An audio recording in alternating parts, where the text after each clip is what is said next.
n'importe où je peux trouver un banc où je peux prendre vraiment quelques minutes de pause. Je sors mes grignotages et puis je m'installe. Faustine, 26 ans, est aide médicale et son métier l'oblige souvent à sauter les repas. Du coup, elle grignote sans arrêt. C'est même devenu une habitude qui la poursuit jusque chez elle. Il y a donc les chips en format individuel, des petites variétés de crackers salés. Là aussi, j'adore, c'est les noisettes, les petites choses qui croquent sous la dent. Et puis, il y a le côté sucré aussi. Chocolat blanc, des biscuits, des barres avec du chocolat. Ce grignotage quasi permanent, on appelle ça le snacking. Et Faustine, elle, ne s'alimente pratiquement plus que comme ça.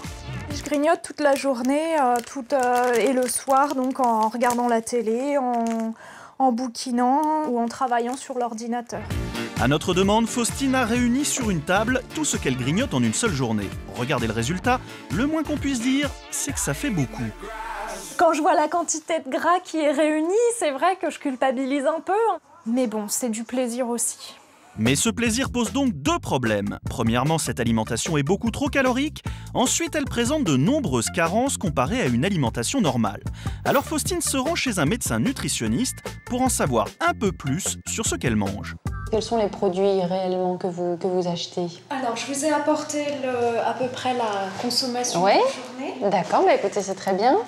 Et puisqu'une démonstration par l'image vaut mieux qu'un long discours, Faustine ressort carrément ses chips, ses cacahuètes et autres sucreries devant Virginie, la nutritionniste. Dans les produits que vous me présentez ici, les produits que vous avez l'habitude de grignoter, pour la plupart, ils sont quand même très riches. Oui. Très riches en matières grasses, avec le chocolat par exemple, avec les chips, les fruits oléagineux, les amandes, les cacahuètes, etc. S'il est impressionnant, le grignotage de Faustine n'est pas unique. En France, comme nous le confirme Virginie, le snacking est même devenu un mode de vie au point de bouleverser nos habitudes alimentaires. Avant, on avait le pain principalement qu'on mangeait facilement. Maintenant, on a beaucoup plus de produits. Donc ça encourage à grignoter. Et puis le rythme alimentaire. On a son travail, on a ses activités, ses loisirs. Et en fait, on pense au dernier moment à manger. Et donc là, c'est vrai que le grignotage est la facilité avant tout. Mais attention, le snacking n'est pas très bon pour notre santé. Or, à 26 ans, Faustine a déjà du cholestérol. Alors elle a besoin de conseils pour continuer à se faire plaisir sans danger.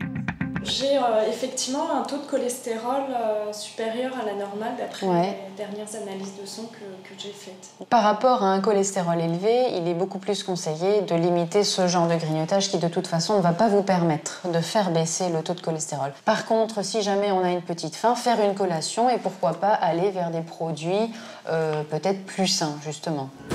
Dès sa sortie du cabinet, Faustine se rend directement au supermarché pour trouver des produits plus sains. Avec les conseils de la nutritionniste, donc essayer de trouver des chips moins grasses, toujours dans le salé, mais meilleur pour la santé. Des produits à grignoter, les rayons de ce magasin en débordent. Et pour Jean-Christophe, son directeur, le phénomène n'est pas prêt de s'arrêter. La gamme de produits va crescendo parce que aujourd'hui, la contrainte des gens, c'est le temps aussi. Et ils cherchent des solutions qui optimisent leur temps. En clair, puisque les Français passent de moins en moins de temps à table, le snacking a encore de beaux jours devant lui. Mais Faustine, elle, doit absolument trouver des produits moins gras si elle ne veut pas renoncer à son péché mignon du grignotage. Alors forcément, elle s'intéresse aux étiquettes. Les moins 64% de matière grasse, c'est vrai que j'ai bien conscience que c'est par rapport à d'autres chips. Mais c'est vrai que ça me rend un petit peu plus confiante parce que je me dis que c'est moins mauvais que le reste. Et ces étiquettes qui affichent parfois jusqu'à moins 70% de gras, c'est dans une société comme celle-ci qu'elles sont conçues. Émilie est responsable du marketing. Elle nous confirme elle aussi que le snacking est un marché en pleine croissance. Plus de 90% des Français snackent minimum une fois par semaine. Et surtout, ils consacrent plus de 10% de leur budget alimentaire à la partie snacking. Le grignotage ou snacking de produits moins chargés en graisse, c'est un marché de 3 millions d'euros. Alors pour les responsables marketing, tous les moyens sont bons pour promouvoir les nouveaux produits. Nous, on va essayer de redorer, comme on peut, l'image du snacking sain. Donc on a travaillé sur le packaging en essayant de montrer en fait tous les éléments de notre produit. Moins de 9% de matière grasse, moins de 100 calories, ça c'est pour tous les grignoteurs qui souhaitent quand même conserver leur ligne, on va dire, et puis sans cholestérol. Les produits présentés comme plus sains ont moins de matière grasse et moins de sel. C'est bien sûr ce que le service d'Émilie cherche à mettre en valeur. On a bien mis en avant le moins 70% de graisse par rapport à toutes les chips. Donc c'est vraiment l'alternative saine et ça va marquer le consommateur directement en rayon. Autre nouveauté mise en valeur, la diversité des chips. Aujourd'hui, les paquets varient non seulement les goûts, mais aussi les légumes. On est vraiment sur du produit qui est à base de soja et de pommes de terre.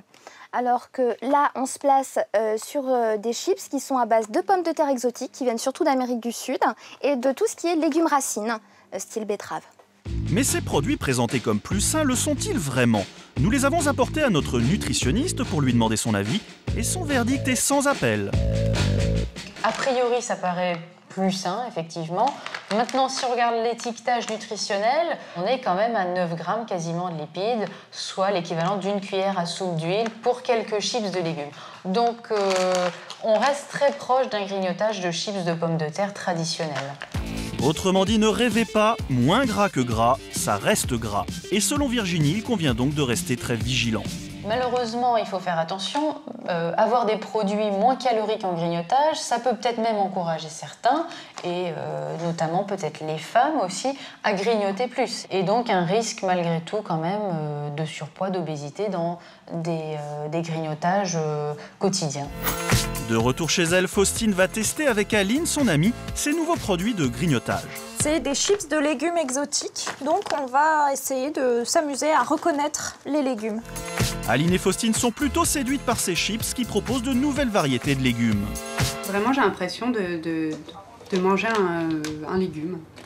Le goût, là, le goût de la betterave se rapprochait vraiment du goût naturel, enfin, du goût de la betterave que l'on pourrait manger autrement qu'en format chips. Mais on l'a vu, quelle que soit la promesse du packaging, le snacking n'est pas très bon pour la santé. Alors si vous adorez grignoter comme Faustine et son amie, contentez-vous de grignoter de temps en temps, juste pour le plaisir. I told you.